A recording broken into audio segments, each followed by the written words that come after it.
the percentages, but you have to confess, when an 8 shows up, all you can do is guess on Card Sharks. And here's the host of Card Sharks, Jim Perry. Thank you very much. Hi, thank you, and welcome to Card Sharks. Nice to have you all here with us in the studio. And thank you for joining us at home, as always.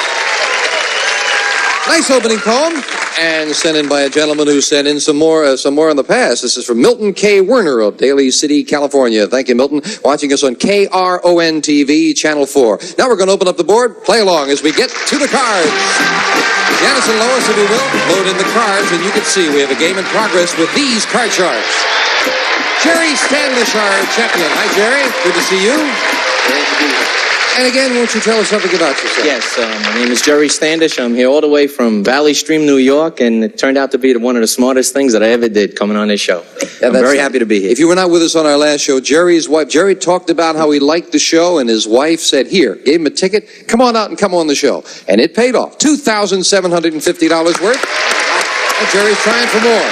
Against a nice lady, Margot Harrell. Hello, Margot. Hi, Good to Jim. see you again. Thank you. And again, a little reminder about yourself, if you will. I'm Margot Harrell from Pasadena, California.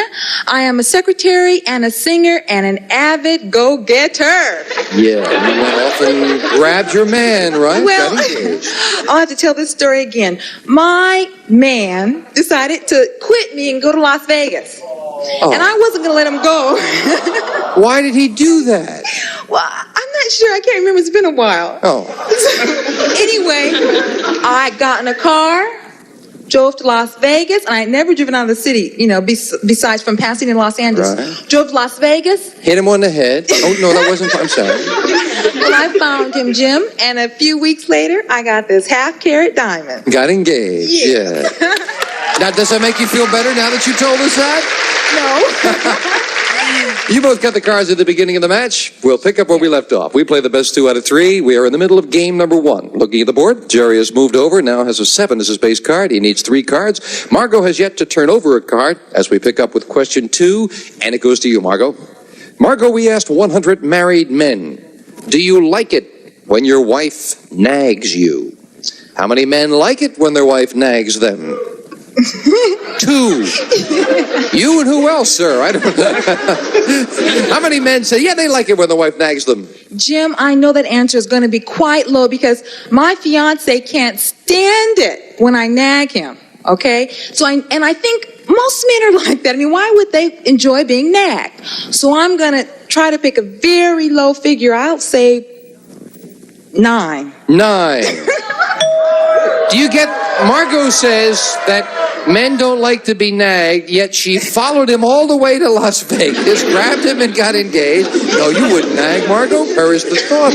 Margot says 9 out of 100 men like it when their wife nags them. Jerry, you're a married man. Well, I tell you, unless he's a glutton for punishment, I say it even has to be lower than that. Even lower than that. You don't like that, huh? Are you kidding? Like I said, I'm not a glutton for punishment, Jim. The actual number of men who like it when their wife nags them is 21, not lower. Margot, well. And Margot starts off with a 7. Change that. Winning the question, you can change the base card. A 5, a little better. Higher Than a 5.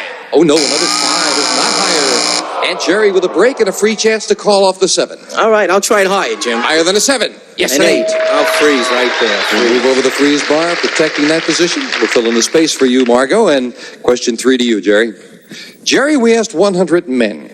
If modern science discovered a way for men to become pregnant, would you be willing to have a baby? How many men would be willing to have a baby? No way, Jim.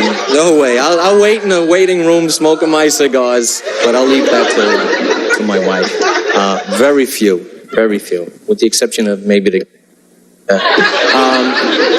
I'd say 15. How many? 15 out of 100 men would be willing to be pregnant if that were possible, Margot. Jim, I know I'm positive that answer is going to be lower because of the fact that men sometimes don't even like their pregnant wives while they're pregnant. And they love them the 3 months that they're not pregnant out of the year. But for that 9 while they're carrying... You planning a large family, Margot? 3 months not pregnant, 9 pregnant, huh? Okay, that answer is definitely going to be lower, Jim. Right. Lower. For whatever reason. For whatever reason. I only own 2 belts. I don't want to be brave. 15 says Jerry. Lower says Margot. The actual number of men who would be willing to have a baby is 12. Margot is right. It is lower. She was definite and she was right. You've got a 5. Higher, Jim. Gonna play the 5. Be higher. A 10. I'll try lower, Jim. Lower I'll than a try 10. Yes and no. Now Freeze. we freeze. Moving over the freeze bar, we've got a tie. Each player needs 2 cards. We are at sudden death. Someone has to win it on this play of the cards. Margot, we asked 100 people, should women reporters be allowed in a basketball team's locker room after a game? Jim, they definitely should. Well, They how many absolutely people should. think that women reporters should be allowed in a team's locker Now, room I'm after sure a the game? poll was taken of men and women, and that figure's kind of hard to come about because I know how men would feel, but I know how women would feel because I'm a woman. But I think it's going to be it's a low figure around maybe 24. 24 out of 100 people said that women reporters should be allowed in the locker room. Well, I tell you, I wouldn't mind him handing out the towels in the shower, but I say you're gonna do it. A little lower than that. Higher. Oh, a little higher. I beg your A little pardon. higher. So you say higher. 24 for Margot. Jerry says higher. The actual number of people who think women reporters should be allowed in the team's locker room after a game is 48. It is higher. 48.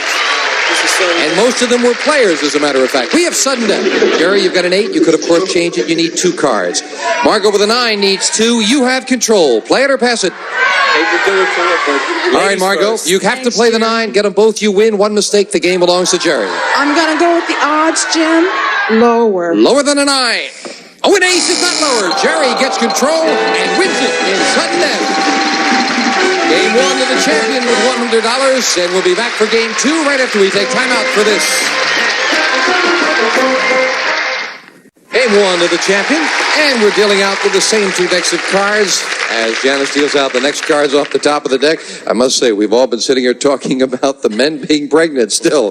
Game 1 went to the champion, and we start game 2 with a question to you, Jerry. Jerry, we asked 100 housewives, if you were left alone for a few hours in your neighbor's house, would you snoop through her dresser drawers? How many housewives admitted if they had the chance, they would snoop through their neighbor's drawers? Dresser drawers. I would say it would be a fairly high number. Most people are the curious type. I'd say 65. 65 out of 100 would snoop. What do you think, Margot? Well, Jim, most people I feel are curious, but I think he came pretty close to that figure. However, I'm going to cross my fingers and say a little higher. Even higher than that.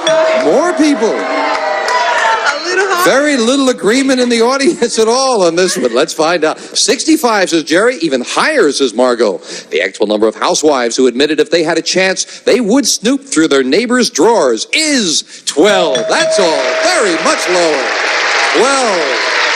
I think that's pushing things a bit for neighbors. And Jerry, you've got a 3. 3. Great card, Jim. Higher. Higher than a 3. A king. Lower than a king. Ace. Comes up at the wrong time for Jerry, and Margot's happy about it with a 3. Higher than a 3. Oh, no. And good cards failed the players. Margot, question to you. Margot, President Carter has asked for registration for the draft. So we asked 100 men who are of draft age. If you are drafted, will you refuse to go? How many men said if they are drafted, they will refuse to go? That's a tough question, Jim. I know that if he decides to have the women register for the draft, I definitely don't want to go. However, These are men. However, I think as far as the men are concerned, let's see, around maybe 65 will refuse to go. 65 out of 100 would refuse to go, Jerry. It's got to be lower, Jim. I could see, Vietnam was a different story. Everybody flew the coop, went to Canada. But now, with Russia in high gear and the oil well situation and stuff, I'd say it will even be Lower than that. 65. The actual number of men who said if they are drafted, they will refuse to go is 45. It is lower, Jerry. You've got it. However, it's interesting with that poll that almost half would refuse. So, Jerry, you've got a 3. It's got to be higher, Jim. Higher than a 3. It is a 10. Doesn't want to take any chances, and that keeps Margot away from her cards. We'll have question 3 in a moment. Right now, we're going to take time out to do a little business for the house.